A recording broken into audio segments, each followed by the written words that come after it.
ফাবিআইয়ি আলাই রাব্বিকুমা তুকাজ্জিবান 41 বার বললে কি হয়? পবিত্র কোরআনুল কারীমের অন্যতম একটি সূরা হচ্ছে সূরাতুর রহমান।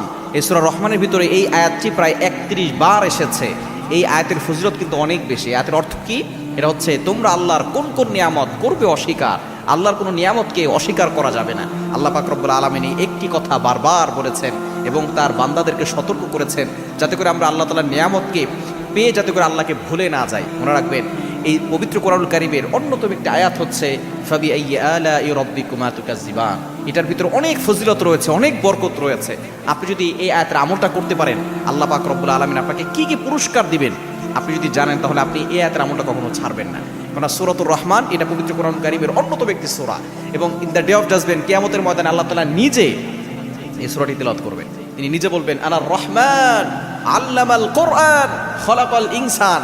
এই সুর শুনে সকলে পাগল পারা হয়ে যাবে, সকলে বেহুশ হয়ে থাকবে হাজার হাজার লক্ষ লক্ষ বছর। চিন্তা করেছেন আল্লাহ তাআলা নিজে সেদিন কোরআন তেলাওয়াত করবেন।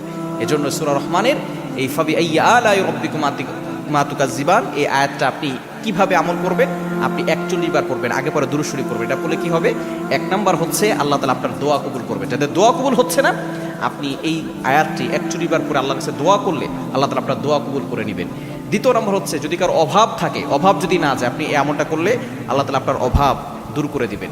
এবং 3 নম্বর হচ্ছে আপনার বিপদ দূর করে দিবেন। 4 নম্বর হচ্ছে আল্লাহ তাআলা আপনার ঘরের ভিতরে বারাকা দান করবেন, বরকত নাজিল করবেন। এবং 5 নম্বর হচ্ছে আল্লাহ পাক রব্বুল আলামিন আপনাকে অসংখ্য অগণিত নিয়ামত দান করবেন। যেহেতু আল্লাহ তাআলা এখানে নিয়ামতের কথাই বলছেন, যদি আপনি আল্লাহর নিয়ামত পেতে চান আপনি এই অন্যতম আয়াত ফাবিআইয়ি আলাই রাব্বিকুমা তুকাজ্জিবান এই ছোট্ট একটি আয়াত বেশি বেশি করে পড়বেন, দেখবেন আল্লাহ তাআলা আপনার জীবনটাকে পরিবর্তন করে দেবেন।